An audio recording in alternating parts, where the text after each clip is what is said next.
Assalamualaikum warahmatullahi wabarakatuh. Perkenalkan, nama saya Septyana Putri Pratama. Saya mahasiswi Universitas Islam Negeri Maulana Malik Ibrahim Malang dari Fakultas Sains dan Teknologi, Program Studi Biologi, dengan nomor induk mahasiswa 2106021101133 dari kelas B. Pada video saya ini yaitu untuk memenuhi tugas ujian akhir semester pada mata kuliah Sejarah Peradaban Islam yang diampu oleh Profesor Dr. Haji Munirul Adin MAG.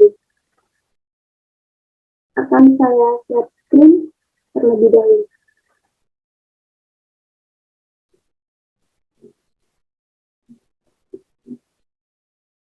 Saya akan menjelaskan jawaban dari soal yang telah ditugaskan dengan menggunakan bahasa Inggris.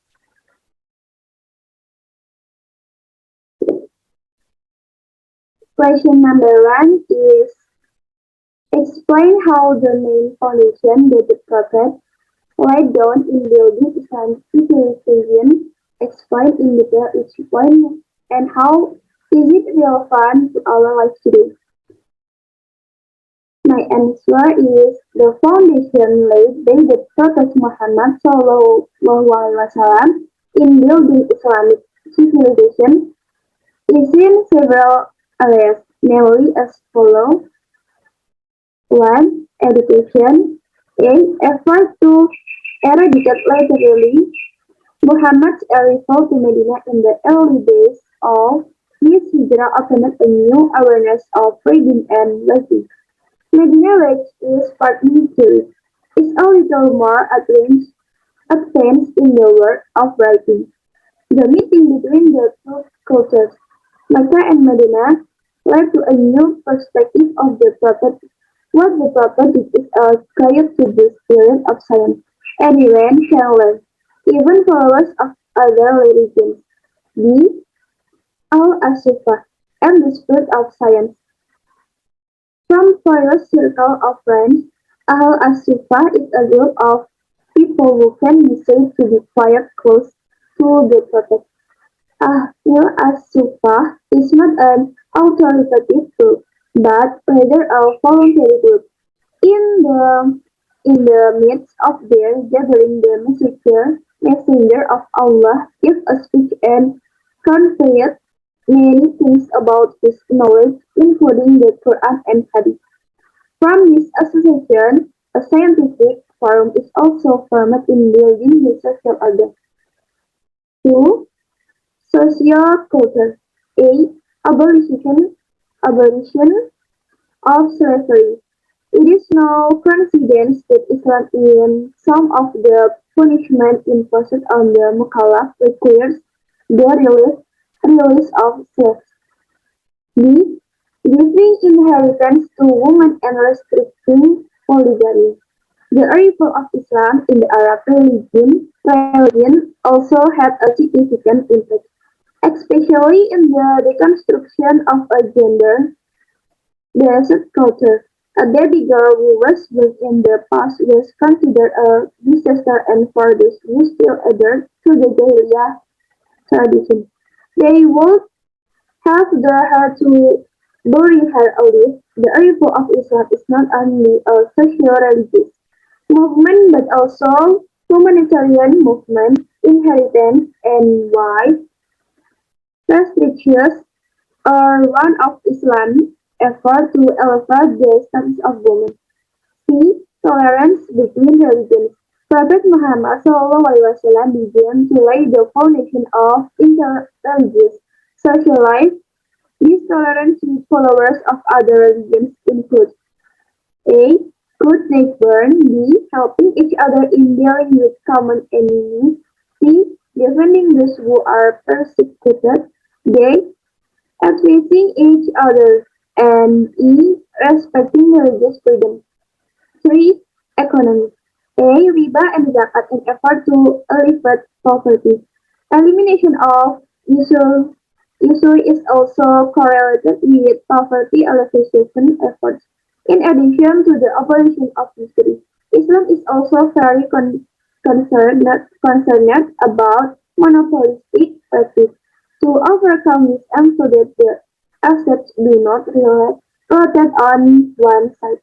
Then the obligation of zakat is imposed. It consists of zakat, mal, and fitrah. Question number 2 is explain what change the Prophet made in building the city of Medina. How is it relevant to our life today? Answer me is change made by the Prophet in building the city of Medina. These three basic things closely affect the life of the people of Medina so that they live in safety, teach mutual respect, and its prosperity.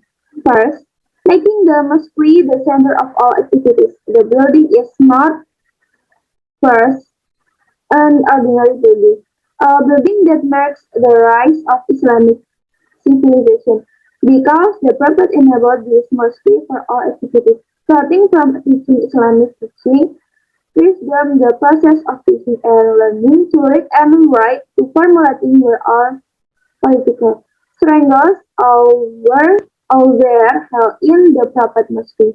Not just for prayer, in short, the Prophet is the mosque as a place of meeting and crushing the people. Second, build brotherhood among fellow Muslims, or Ukhwah Islamiyah. In the Medina phase, there were two groups of Muslims, namely the Muhajirin, Makkah Muslims who migrated to Medina, and the Ansar, or Muslims who were originally residents of Medina. The Messenger of Allah built them one by one Muhajirin with one Ansar. The Prophet had also emphasized that fellow Muslims are brothers. Third, build brotherhood with people of other regions of Ukhwah Islamiyah. The Prophet was well aware that Medina had a pluralistic society. There are Muslims, are Christian, there are Jews, and others. To build a strong and peaceful city, there was no way for the Prophet except to unite the different people. Finally, the Messenger of Allah started a mutual agreement. The Medina Charter, our Constitution of Medina, this charter become a meeting point, or Kalimatun Sawu, for the diverse people of Medina. With the Medina Charter, the Prophet success in uniting the people of Medina, which had been impossible to unite. The Medina Charter became the first constitution in building a diverse society based on the value of equality and mutual justice. There are three basic curves that are out by the Prophet during the Medina phase, so that Medina became a civilized and iconic city in the Arabian Peninsula at that time. Question number 3 is what is the Medina Charter? Explain the most important content of the Medina Charter. What was behind the elegance of the Medina Charter, and how relevant the Medina Charter is in the context of human life today? Answer me is the Medina Charter is a document compiled by the Prophet Muhammad SAW, which is a formal agreement between himself and all the tribes on and important people in Yathrib, or later called Medina, in Nam between the Banu Aus and the Banu Hazras in Medina. For the reason, the document stipulated a number of rights and obligations for Muslims, Jews, and other communities in Medina, thus making them into a unified community, which in Arabic is called the Ummah. The background behind the birth of the Medina Charter was when before the Prophet Muhammad emigrated to Medina, or when the last city was still called Yathrib. There were two tribes that fought each other for hundreds of years. The two major groups in Yathrib were the Aus tribe with the Jerusalem, the Banu Farazah, and the Hazras tribe with their Jerusalem, the Banu Nadir. It has been recorded for about 112 years The two tribes have been fighting as a result of the fight of the two tribal groups in Yazid. There have been at last four major wars, namely the Sumer War, the Khabs War, the War, and the Bu'ats War. Hundreds of victims have fallen from both sides. Therefore, since 2 years before the Hijrah, 612, the Prophet Muhammad was often contacted by several figures from Yathrib, both from the Aus and Khazraj tribes. Then, in 622 or the first year of Hijrah, the Prophet Muhammad SAW made an agreement with various groups consisting of various tribes, race, and religions in Yathrib, known as the Medina culture. Question number 4. Tell us some evidence about the Islamic civilization property and why did it collapse then? What are the factors that led to the collapse of Islamic civilization? What should Muslims do at this time so that Islamic civilization can rise again? Answer me. Islam started from a single person, namely the Prophet Muhammad. Then for the success of the da'wah carried out by him, both in the Mecca and Medina period. Islam spread throughout the Arabian Peninsula. When Islam grew rapidly, the all corner of the world under the rule of the companions and generations.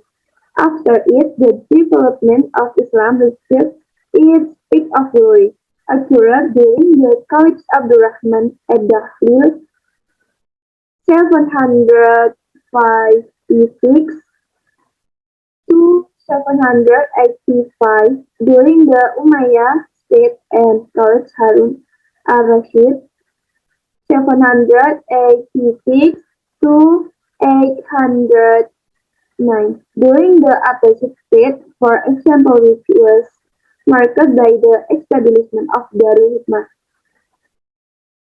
or the world's first academy of science, consisting of a library, development center, Start Observatory, and Darul Ulum University. Then, in the glacial of medieval period around 100 to 25 to 105, the Islamic civilization in the world experienced a decline. The awakening of political power and Islamic civilization began with the fall of Baghdad to the Mongols. The attack on Baghdad by the Mongolians, led by Hulagu Khan, was the beginning of the decline of Islamic civilization. After entering Baghdad, the Mongolians again conquered other Islamic kingdoms, such as Nablus, Gaza, Syria, and other areas. In the same century, Islamic civilization in Europe also experienced a decline. The main cause was Christian invasion in Europe. The depressions in Spain. Meanwhile, in Egypt, the Caliph lived in luxury. The existence of internal conflict at the time also marked the decline of Islamic civilization. There are several factors causing the decline of Islamic civilization, including the absence of unifying ideology, economic problems, and an unclear power transfer system. Not only that, there are other factors behind the decline of Islamic civilization, namely the Croatian and attack from Mongolia, ecological factors in Islamic countries that tend to be arid, international Islamic trade has declined. The glory of Islamic civilization can be reset if Muslims begin control of what they of experimental science or the natural science. However, according to him, the science are not independent science, but must integrated with religious knowledge. Question number 5 is what lessons can you take from the history of Islamic civilization? What attitude should you take to overcome the difference of opinion in the history of Islamic civilization? Answer me is the history of Islamic culture and local culture is of very important science to learn, especially for Muslims, in the works and valleys as well as struggles and studies. Many ibra can be took from the history of Islamic culture and local culture to overcome difference of opinion in the history of Islamic civilization. We are wiser because with the knowledge that has been understood and studied. The implementation or application in today's life, we can think more and can consider which of their things can be useful for life now and also love to become and also more alert to do action that will have an impact on the life to come. Finally, mungkin itu saja yang dapat saya jelaskan dari tugas ujian akhir semester ini. Mohon maaf apabila ada kesalahan dalam pengucapan maupun penjelasannya. Saya ucapkan terima kasih. Wassalamualaikum warahmatullahi wabarakatuh.